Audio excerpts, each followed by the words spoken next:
مرض کی تشخیص کے بعد مالک مکان وسیم نے زیادہ دیر نہ لگائی، فوراً دوا دارو شروع کر دی۔ اس نے دگنا لیبر لگا کر تیزی سے مکان کی تعمیر مکمل کر لی۔ پھر رنگ و روغن شروع ہوا۔ وسیم نے زیب زدہ کمرے میں کوئی کھڑکی نہیں رکھی تھی۔ دوسری رعایت کے مطابق روشن علی سے پوچھ کر اس کمرے میں مطلوبہ رنگ کرانا تھا۔ وسیم نے فون پر روشن علی سے بات کی۔ انہوں نے ساری بات سن کر شام کو اپنے گھر پر بلایا۔ وہ گھر پہنچا تو انہوں نے ایک چھوٹی سی شیشی میں کالے رنگ کا سیال دیا اور ہدایت کی، اس پورے کمرے میں کالا رنگ کروانا ہے، حتیٰ کہ چھت پر بھی کالا رنگ ہوگا۔ اس شیشی کو پانی رنگ میں ملوا دینا، یہ عمل کیا ہوا پانی ہے۔ ایک بات کا اور خیال رکھنا، رنگ کا کام ایک دن میں اور مغرب سے پہلے ہر صورت میں ختم ہونا چاہیے۔ رنگ ہونے کے بعد دروازہ بند کر کے لاک کر دینا، اس کے بعد کوئی بشر اندر نہ جائے، تم بھی اندر نہیں جاؤ گے۔ جب مکان ہر طرح سے مکمل ہو جائے تو ٹھیک ہے، کوئی حرج نہیں۔ وسیم نے کہا، مجھے مطلع کرنا، میں رات کو وہیں رہوں گا، سمجھ گئے میری بات؟ جی بالکل۔ وسیم نے شیشے کو بغور دیکھتے ہوئے کہا، اس میں کیا ہے؟ یہ الو کی کلیجی کا پانی ہے، اس کے علاوہ اس میں ایک چیز اور ملائی گئی ہے۔ وہ کیا؟ وسیم نے پوچھا۔ یہ نہیں بتاؤں گا، روشن علی نے کوڑا جواب دیا۔ ٹھیک ہے، کوئی حرج نہیں، وسیم نے جواب دیا۔ وسیم نے روشن علی کی ہدایت کے مطابق اپنی نگرانی میں سارے کام کروا دیے۔ پھر وہ وقت بھی آیا جب مکان ہر طرح سے مکمل ہو گیا۔ وسیم نے روشن علی کو مکان کی تعمیر کی اطلاع دی۔ اتفاق کی بات دیکھیے کہ اگلے دن نوچندی جمعرات تھی۔ یہ جمعرات اس کام کے لیے نہایت موزوں تھی۔ وہ جمعرات کی رات کو ٹھیک 12 بجے کمرے میں داخل ہوئے اور صبح فجر کے وقت کمرے سے باہر آ گئے۔ اندر کمرے میں انہوں نے کیا کیا، وہ رات انہوں نے کس طرح گزاری، اس کے بارے میں انہوں نے کچھ نہیں بتایا۔ انہوں نے دروازہ بند کیا، پھر اسے لاک کیا اور جیب سے ایک کالے رنگ کا تعویذ نکال کر دروازے کے ہینڈل پر لٹکا دیا اور وسیم کو اپنے ساتھ آنے کا اشارہ کیا۔ گاڑی میں بیٹھ کر دونوں نے قریبی مسجد میں فجر کی نماز پڑھی۔ پھر انہوں نے راستے میں بتایا، میاں صاحبزادے ایک بات کہنا چاہتا ہوں مگر سمجھ میں نہیں آتا کس طرح کہوں۔ روشن علی صاحب خیر تو ہے؟ وسیم نے پوچھا۔ میاں ہم نے تو بہت سمجھایا مگر وہ مان کر ہی نہیں دیا، روشن علی نے بتایا۔ کون روشن صاحب؟ وسیم سمجھ نہ سکا۔ وہی کالے کمرے والا، روشن علی نے گمبھیر لہجے میں کہا۔ آپ نے کیا کہا اور اس نے کیا نہیں مانا؟ وسیم نے وضاحت چاہی۔ میاں صاحبزادے میں جانتا ہوں کہ تم نے یہ مکان بہت شوق سے بنوایا مگر تمہیں اس مکان کو ہر قیمت پر فروخت کرنا ہوگا۔ اگر تم نے اس مکان میں رہنے کی ضد کی تو تباہی پھیلے گی، ہم اتنا بتا سکتے ہیں۔ پھر اس کی ایک ہدایت اور بھی ہے کہ یہ مکان ایسے لوگوں کو فروخت کیا جائے جن کے افراد خانہ کم ہوں، بچے بالکل نہ ہوں۔ عجیب شرط ہے، وسیم نے اپنا سر پکڑتے ہوئے کہا۔ پھر کیا فائدہ ہوا آپ کے وہاں جانے کا جب میں اس مکان میں نہ رہ سکوں گا؟ فائدہ یہ ہوا کہ تمہارا یہ مکان فروخت ہو جائے گا، دوسری صورت میں یہ مکان تعمیر ہو ہی نہیں سکتا، زندگی بھر یوں ہی پڑا رہتا۔ جیسے دائیں بائیں کے پلاٹ پڑے ہیں، ان پلاٹوں پر کبھی کوئی مکان تعمیر نہ ہو سکے گا۔ اس نے انکشاف کیا، یہ میرے بھائیوں کے پلاٹ ہیں، آپ کچھ کیجئے نا۔ میں جو کر سکتا تھا وہ کر دیا ہے، جو بتا سکتا تھا بتا دیا ہے۔ میاں اب تم جانو، تمہارا کام جانے، بس ہمیں ہمارے گھر تک چھوڑ دو۔ اتنا کہنے کے بعد وہ بالکل خاموش ہو گئے۔ جب گھر آ گیا تو گاڑی سے اتر کر اللہ حافظ کہا اور پیچھے پلٹ کر بھی نہ دیکھا۔ روشن علی کی واضح ہدایت کے باوجود وسیم کے دل میں بے یقینی پیدا ہو گئی۔ اس نے سوچا، روشن علی نے اسیب کو کمرے میں تو بند کر ہی دیا ہے، اب کمرے والوں کو اس بات سے کیا فرق پڑتا ہے کہ مکان میں وسیم رہ رہا ہے یا سجاد قیام پذیر ہے؟ پھر کچھ عزیز رشتہ داروں نے بھی اس کے خیال کی تائید کی۔ تب اس نے اپنے اس محنت سے بنائے بے انتہا خوبصورت مکان میں شفٹ ہونے کا فیصلہ کر لیا۔ اپنے اس مکان کے لیے اس نے نیا فرنیچر بنوایا تھا۔ سب سے پہلے اس نے اسے شفٹ کیا۔ پورے گھر میں قالین پہلے ہی بچھائے جا چکے تھے۔ فرنیچر سیٹ کرنے کے بعد گھر ایک دم جگمگا اٹھا۔ دوسرے دن جب صبح وسیم مزید سامان لے کر آیا اور وہ گھر میں گھسا تو اس کی سٹی گم ہو گئی۔ ہر کمرے میں سجا ہوا قالین اور فرنیچر کوئلے کی طرح کالا ہو چکا تھا۔ آگ کے آثار دیواروں اور دروازوں پر کہیں موجود نہ تھے، لیکن فرنیچر اور قالین جل کر کوئلہ ہو چکے تھے۔ جھٹکا لگا تو وسیم کو روشن علی یاد ہے۔ انہوں نے ٹھیک ہی کہا تھا کہ وسیم کے رہنے کی صورت میں مکان میں تباہی پھیلے گی۔ تباہی واقعی پھیل چکی تھی۔ وسیم نے فوراً کان پکڑے اور مکان فروخت کرنے کا اشتہار دے دیا۔ افضل نے یہ اشتہار پڑھا تو اس نے فوری رابطہ قائم کیا۔ شام کو مکان دیکھا، مکان بے حد شاندار تھا، اسے بہت پسند آیا۔ وسیم نے اس سے کوئی بات نہ چھپائی۔ اس مکان کے بنانے کے سلسلے میں اس پر جو گزری تھی وہ بلا کا مقاصد سنا ڈالی۔ مکان کے بارے میں پوری تفصیل سن کر افضل ذرا ہچکچایا۔ وسیم نے فوراً اسے روشن علی کا فون نمبر دے دیا کہ ان سے مل کر مزید تسلی کر لے۔ افضل روشن علی سے ملا، اس نے بتایا کہ وہ کالے کمرے والا مکان خریدنا چاہتا ہے۔ گھر میں صرف 2 بندے ہیں، ایک وہ ہے اور ایک اس کی خالہ، دونوں ہی کا شادی کرنے کا ارادہ نہیں۔ روشن علی نے اس کو کہا کہ اس مکان کو خرید لے، انشاءاللہ اس مکان سے اسے کوئی نقصان نہ پہنچے گا۔ اس مکان کے لیے آئیڈیل پارٹی تھی، لہٰذا انہوں نے افضل کو ہدایت کی کہ وہ بلا ہچکچاہٹ سودا کر لے، اور یوں افضل نے وسیم سے اس مکان کو خرید لیا۔ اس مکان میں رہتے ہوئے اب ایک عرصہ ہو گیا تھا، کوئی بات سامنے نہ آئی تھی، البتہ روشن علی کی ہدایت پر پورا عمل کیا گیا تھا۔ اس کالے کمرے کے سلسلے میں اپنے کسی تجسس کا اظہار نہیں کیا گیا تھا، نہ کبھی کسی آنے جانے والے کو اس بارے میں بتایا گیا تھا۔ ویسے کمرہ بالکل آخر میں تھا، مکان کے پچھلے حصے میں جانے کے لیے اس کے سامنے سے گزرنا پڑتا تھا۔ خالہ فرزانہ کے بیڈ روم کا ایک دروازہ باہر کی طرف کھلتا تھا، کوئی آدمی ادھر شاذ و نادر ہی جاتا تھا اور گھر کے لوگوں کو پچھلے حصے میں جانا ہوتا تو وہ بیڈ روم والے دروازے کو استعمال کرتے تھے۔ 1 سال کا عرصہ ہوا تھا خالہ فرزانہ نے اس کمرے کے بارے میں کسی کو نہ بتایا تھا۔ دردانہ کو بھی اس کمرے کی حقیقت کا پتہ نہ تھا، اسے بھی بس اتنا پتا تھا کہ اس میں آٹ کباڑ پڑا ہے۔ تانیہ کے مزاج میں تجسس نہ تھا، لہٰذا اس نے اس کمرے کو بحیثیت اسٹور قبول کر لیا تھا۔ لیکن آج جب تانیہ نے خالہ فرزانہ کو دادا اعظم کے دیے اس لفافے میں نکلنے والے کاغذ کو دکھایا اور اس کاغذ پر اپنی تصویر پر خالہ کی نظر پڑی، چند لمحوں کے لیے وہ کام کر رہے گی، پھر مجبوراً خالہ فرزانہ کو اس مکان اور کالے کمرے کی روداد تانیہ کو گوش گزار کرنا پڑی۔ اوہ مائی گاڈ! تانیہ اس مکان اور کالے کمرے کی کہانی سن کر دہل اٹھی۔ یہ سب کیا ہو رہا ہے؟ کچھ سمجھ میں نہیں آ رہا بھائی۔ تمہارا خواب دیکھنا، پھر تمہارے دادا اعظم کا لفافہ دینا، اس میں کالے کمرے کے دروازے کی تصویر نکلنا اور کسی شخص کا پنجرے میں بند الو دے جانا۔ تانیہ، اللہ رحم کرے، جانے کیا ہونے والا ہے، خالہ فرزانہ نے بڑی فکر مندی سے کہا۔ اسی وقت دردانہ کمرے میں داخل ہوئی، وہ بے حد گھبرائی ہوئی تھی، اس کے منہ سے صرف اتنا نکل سکا، وہ بی بی الو؟ ہاں، کیا ہوا الو کو؟ تانیہ نے گھبرا کر پوچھا۔ وہ دردانہ کی حالت دیکھ کر سہم گئی تھی۔ بی بی وہ مر گیا، اسے کسی نے مار دیا، وہاں خون ہی خون پڑا ہے، دردانہ نے اٹک کر بتایا۔ یہ کیسے ہو سکتا ہے دردانہ؟ یہ تم کیا کہہ رہی ہو؟ تانیہ کا دل کانپ رہا تھا۔ جو میں نے دیکھا ہے وہی کہہ رہی ہوں، آپ خود چل کر دیکھ لیں۔ دردانہ کی حالت بھی خراب تھی۔ کہاں اس کا پنجرا؟ تانیہ نے اٹھتے ہوئے کہا۔ اس کی ٹانگوں میں لرزش تھی۔ وہیں جہاں آپ نے چھوڑا تھا، سیڑھیوں کے نیچے، دردانہ نے بتایا۔ تم نے اس کا پنجرا اٹھا کر باہر نہیں رکھا تھا کیا؟ تانیہ نے سوال کیا۔ نہیں بی بی، میری ہمت ہی نہ ہوئی، میں فوراً کچن میں چلی گئی، آپ کو چائے دینے کے بعد کچن میں کام کرتی رہی، کرتے کرتے خیال آیا ذرا چل کر دیکھوں کس حال میں ہے۔ گئی، جا کر دیکھا تو وہاں خون پھیلا ہوا تھا اور وہ پنجرے میں مرا پڑا تھا۔ یہ منظر دیکھ کر میرے ہوش اڑ گئے، فوراً آپ کو بتانے آ گئی۔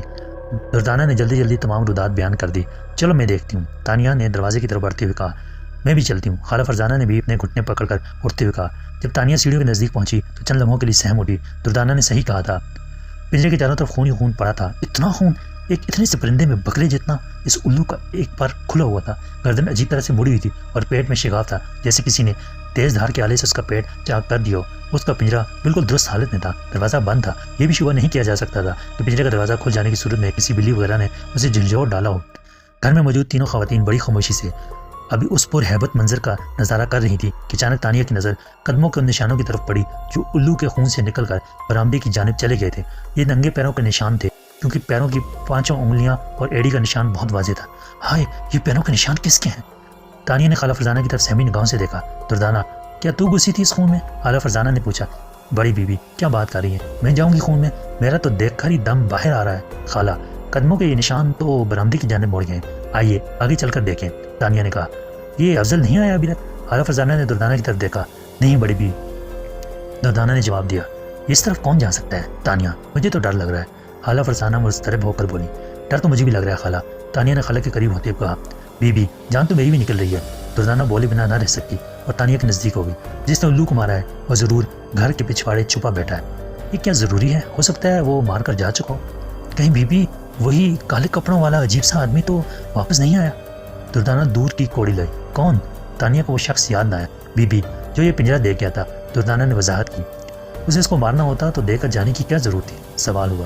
اس بندی کی بھی سمجھ نہیں آئی کہ آخر وہ کون تھا، یہ پنجرا کس خوشی میں دے گیا۔